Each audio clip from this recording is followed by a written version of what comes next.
Rico Beard, fleet of foot on a Friday. I didn't realize you had moves like that. Well, a lot of things, man. I got a lot of hidden talents. What can I say? Ahead of his time, Rico Beard. Well, Kenny knows that. So we're going to start with Aaron Rodgers today.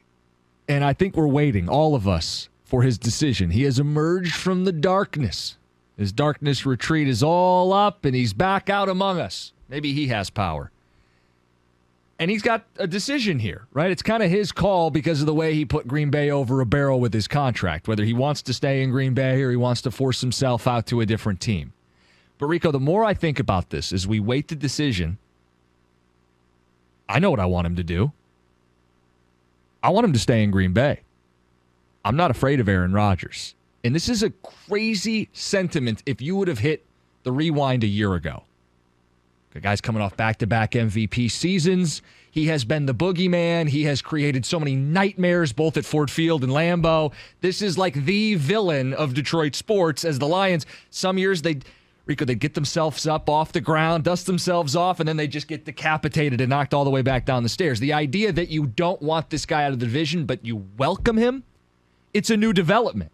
Right. But I realized this boogeyman who has scared me for years, we turned the lights on, and I realized it's just a pile of socks. It was socks the whole time. Yeah, now that the Lions are a competent team, they beat them both times. Don't even realize why people were afraid of him. I tried to tell people last year on the final game. Callers were like, Rieger.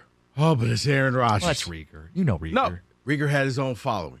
Oh, but you just know Aaron Rodgers is going to find a way. Going back to the game at Ford Field, when they got the ball, Dan Campbell goes for it on fourth down. They get the ball back at the 50-yard line. Everybody and their mother thought, and here's where Aaron Rodgers does us in. He's going to on the it took the game to be over for me to say, wait, they're not going to win this thing. I fell into that too. I fell into that trap. I do think he's going to end up back at Green Bay. Good. Something came out that if you read between the lines, I saw this. It says he's going back to Green Bay. You got to think, if Aaron Rodgers leaves Green Bay, you're going to have a problem. You're going to be in a rebuild. It's going to be horrible. Mm-hmm. You're going to be like the Tigers here. If the Tigers would come out and say, we're raising ticket prices this summer, think anybody's going?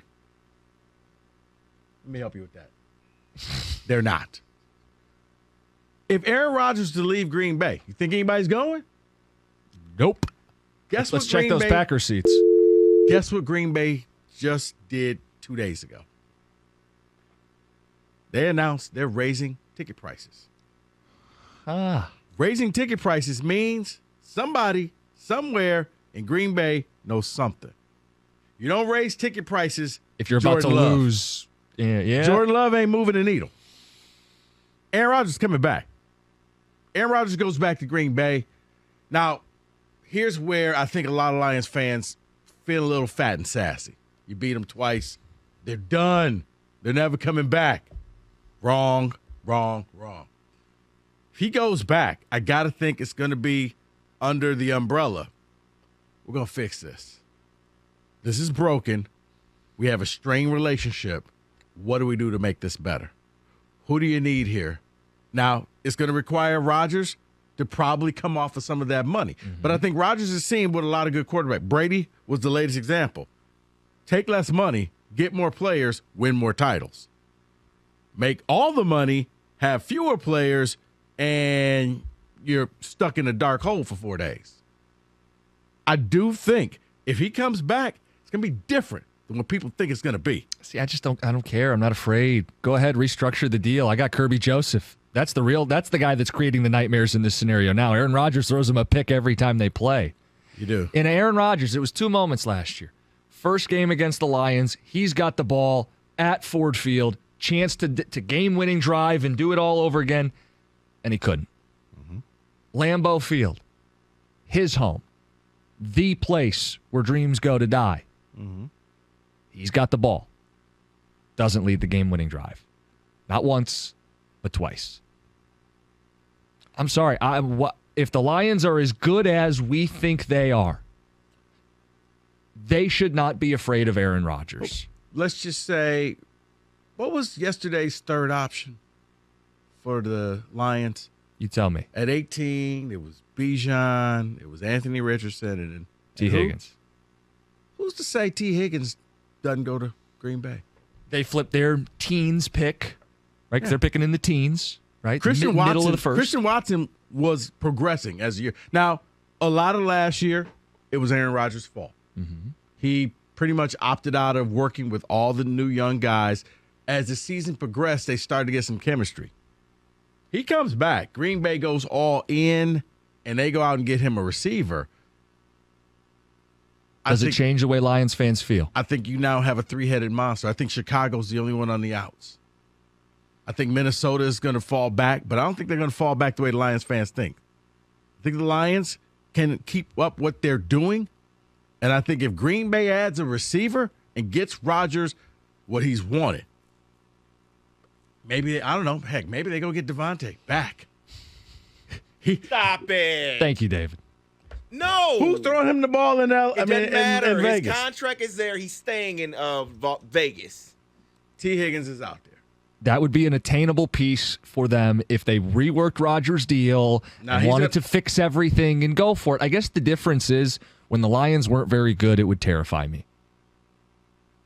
The Lions beat them both times last year. The Lions should win this division this season. Yeah, I don't think Minnesota's going to fall apart, but they won 11 games at the very end by one possession. Let's say instead of going 11-0 in those games, they merely go 7-4, which would be great. A great way to finish games. 7-4 in close games. They would lose 4 more games, drift back down around 500, and that's where you get got by the young, hungry, up-and-coming Detroit Lions. Right. And you know what Minnesota can say? What? You know, Detroit had their starting quarterback play in every game. You know that's not going to happen. Why not? They have a great O-line. Of course the quarterback's going to stay upright. You know what? He rolls out of bed and twists his ankle. It happens in football. You have a great offensive line, and the quarterback just goes down. It's rare that they play all 17 games. You got to admit that. Everybody at some point loses their quarterback for a game or two. Lions didn't experience that last year. He played in all of them. Closest was against the Jags when he went out right before the half, and then he came back. Other than that, he was there. I'm trying to think of quarterbacks. Burrow played the whole year. Mahomes played the whole year. Did Allen play the entire year? Mahomes was struggling. No, I'm just making the point. It's not like every team loses the quarterback for a stretch. I think it's actually the anomaly. It's Hurts a little more mobile, misses 2 games. No. I expect Jared Goff behind a great O-line to be fairly clean, to not get hit a lot. It's part of what made him a better version of himself. Upright. He was never injured. Right. It was just that. Why is that not repeatable? It's the NFL. It doesn't happen. It was an anomaly. Just like the Vikings winning all those close games wasn't it happened. And their quarterback was healthy every game. Maybe he's going to miss 3 games next year. Maybe Rodgers is going to miss 3 games next year. Mahomes is going to be gone half the year now. I don't think that's something that you can argue and go, well, this team's going to lose their quarterback just arbitrarily. I would expect Rodgers to play, and I'd expect Cousins to play, and I'd expect Goff to play, and I'd expect the Lions to be the best of the bunch, with Rodgers in the division or not. I just think you're taking those 2 games and getting a little fat and sassy. He's socks. He was socks all along. The boogeyman was actually a bunch of dirty clothes under your bed. That's what we found out last year. He's not as good anymore. He gets a wide receiver, he's going to be back. Last year, he didn't have his wide receiver. He didn't have Adams. He had a bunch of young guys. It was chemistry problems. You beat him twice. Fair and square. He gets a number 1 receiver there to go along with Watson. I think he's back to being the boogeyman again.